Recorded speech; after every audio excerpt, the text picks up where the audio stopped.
What's going on, everybody? Welcome back to the channel. We are coming down to the pipeline when it comes to the list that I have for you guys. We already have the best horror films of 2022. We already have the most surprising films of 2022. Now we are moving on to the most disappointing films of 2022. These are the films that I had either sky high expectations for, or I had some kind of expectation and they just fell flat or just fell on their face altogether. So without further ado, let's go ahead and get started with the list. Coming in at number 10, I have the 355. Now you may be wondering why I have this on the most disappointing list.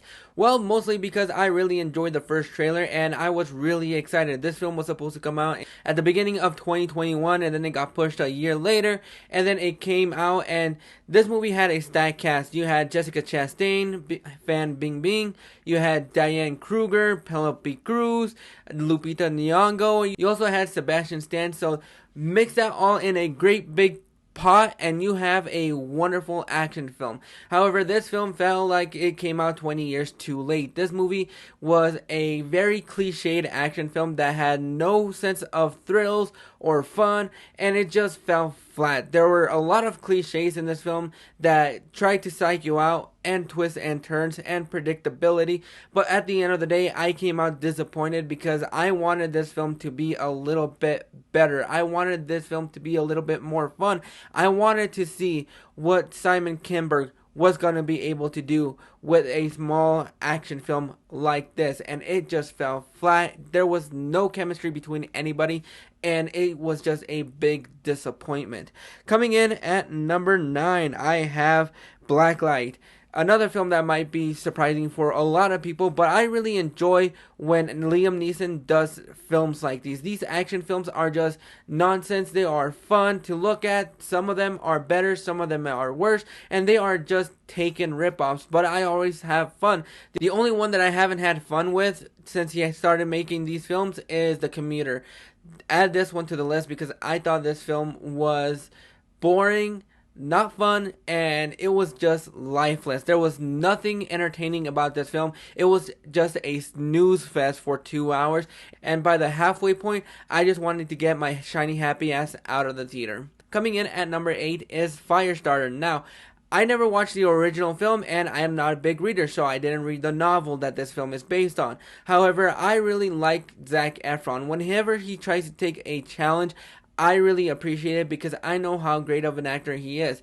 Now, I really enjoyed aspects of this film, but the overall story was very disappointing. You had some cool things happen in the beginning and the opening montage where you find out how Zac Efron and his girlfriend got superpowers. I thought that was a better film than the entire film that we got.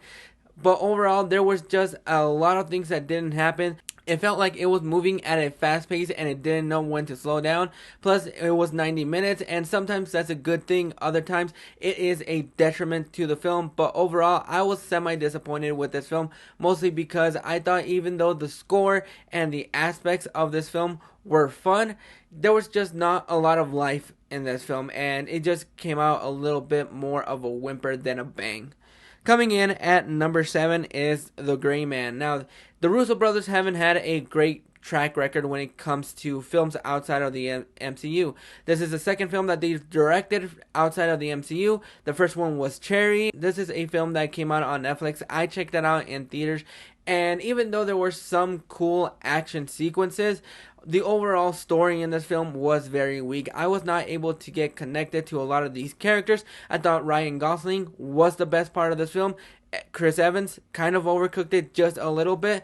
But this film, even though I didn't have sky high expectations, I really wanted to see what the Russo brothers were going to be able to do with a film like this, mostly because even though I did not watch Cherry, I did not hear the best things about that film.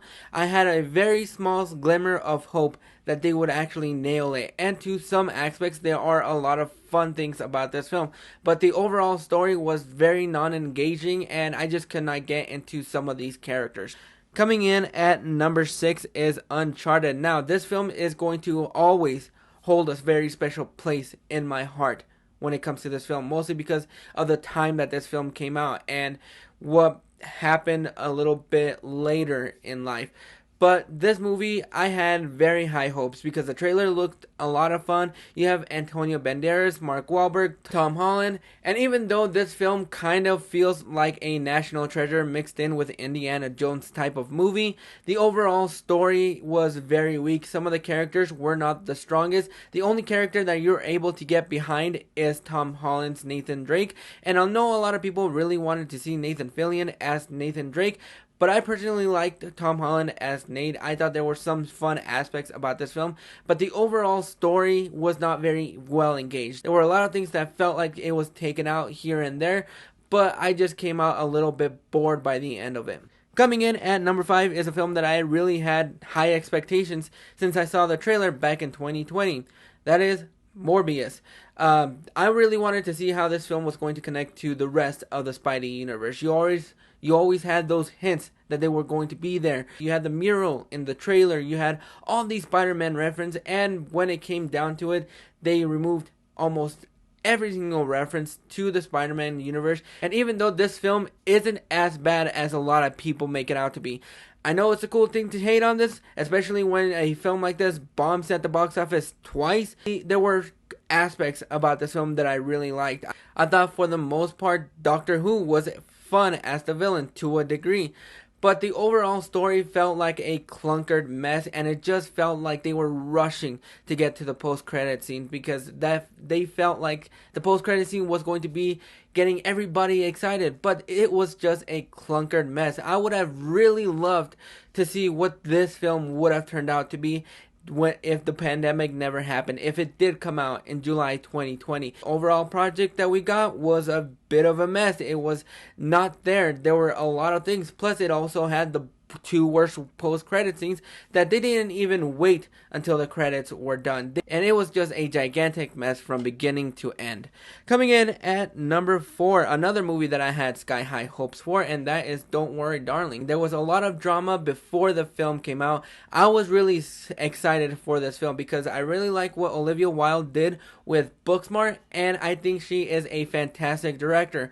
However, the story for this film really didn't make all that sense, and once you get to the end of the film, it just felt like it was just wrapping up way too quick. Florence Pugh was fantastic in this film. I thought Chris Pine was great, and I know a lot of people want to hate on Harry Styles, but to a degree, he was actually pretty fine. I don't think he was the worst part about this film, but I think there were moments where he kind of overcooked it, especially during a fight between Florence Pugh.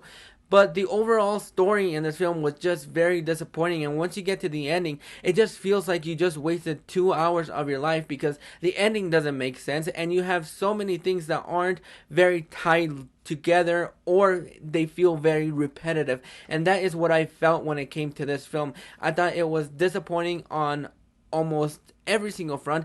The cinematography and the costume design for this film I thought was fantastic, but the overall story, really not for me. Coming in at number 3 is Jurassic Park Dominion. Now, I really had sky-high expectations for this film, especially because I did not enjoy the first one. I thought the second one was pretty fine, but I watched The Lost World of Jurassic Park, and when you see the dinosaurs attacking Madison Square Garden at the end of that film, that is what got me excited for Jurassic World Dominion. I wanted to see the dinosaurs taking over the world and truly making it a Jurassic World. But instead we got a different story, and we did not get what was promised at the post-credit scene of Jurassic World Fallen Kingdom, or that prologue that they released with Fast 9. I thought that prologue was fantastic. That got me really excited, and that ending for The Lost World actually did get me excited. The story in this film felt like it was just thrown in. It felt like they were just throwing a lot of things to the wall and seeing what stuck, and none of it stuck. They brought the original cast back in this film, trying to make it the Jurassic World No Way Home, but it just fell flat. I did not buy the chemistry between anybody. And you also had the clone girl being a bitchy bitch. And that is where the film faltered for me. I thought for the most part, Jeff Goldblum knew what kind of film he was going for, and he just had fun with it. Everybody was trying to take this film seriously, and it just fell flat. I was very disappointed when I came out of this film. It felt long, it was long, And I just wish we had a better film with this, because Colin Trevorrow did not do this film justice, and I kind of wish he did. Coming in at number 2, I know a lot of people will probably say they didn't have high expectations. I did, because I loved the first trailer. That is Halloween Kills. I went to an early screening of this film a day before the film came out. Red flag. But the guy taking notes of people's reaction, what they thought about the film, asked me what I thought about the film, and I said that I would give it an A. For atrocious. Talk about a movie that is about the final showdown between Michael and Laurie, and it's not even that. It's not even a movie about Michael Myers. It's about Corey and a relationship between him and his granddaughter, who I already forgot her name. This movie was atrocious. I absolutely hated this movie. I thought it missed the mark on so many fronts. I appreciated that it tried to do something different, but just because you do something different doesn't mean it's going to work out great, especially when you're trying to tie up a story like this. This was not the direction to go. If you wanted to go in this direction, Corey should have been introduced in the beginning, and then we would follow him to the end, even possibly him picking up the mantle of Michael Myers. But this film just felt boring. I was so bored. Michael barely kills anybody. He barely has any screen time, and it's just devoted to Corey getting infected because he locked eyes with Michael. This movie, even though the first 5 minutes started out very fun, I thought it was a fucked up beginning, but I had fun with it. And I was so excited to go back and watch it in IMAX. And then once the movie started going and going and going and going, I lost all interest in this franchise. And talk about a way to go out. But the most disappointing film that I had this year was Thor: Love and Thunder. Now, I want to preference this by saying that I love Taika Waititi. I love his sense of humor. I love his sense of direction. Jojo Rabbit is my favorite film that he's done. Thor Ragnarok is a close second. But seeing what he was able to do with Thor Ragnarok, really bringing Thor back on the big screen and really igniting that love for Thor that Chris Hemsworth almost lost. I thought this movie looked fantastic. I was so excited. And it was just very, very disappointing. It felt like it was a 2-hour stand-up routine, and there was just not enough there. Talk about a movie with a god butcher, and he barely butchers any gods. This movie had all the right makings of being a fantastic entry in the MCU. There are aspects of this film that I really like. I really like the ending. I really like the relationship between Jane and Thor in this film. I thought there were some great aspects. Some of the jokes landed, others didn't. And I know a lot of people did not love them, but I loved the Screaming Goats. Did they get a little bit heavy-handed? Absolutely. I'm not here to judge. But there were just so many things that this movie could have done right, and it did all of them wrong. But those are my top 10 most disappointing films of 2022. What are your most disappointing films of the year? Go ahead and drop those thoughts in the comments below, and let me know what you thought about this list. And if you like this video, go ahead and click that like and subscribe button so you don't miss out on more. Click that bell notification so you get notified every single time that a video pops up. We'll catch you guys on the flip side.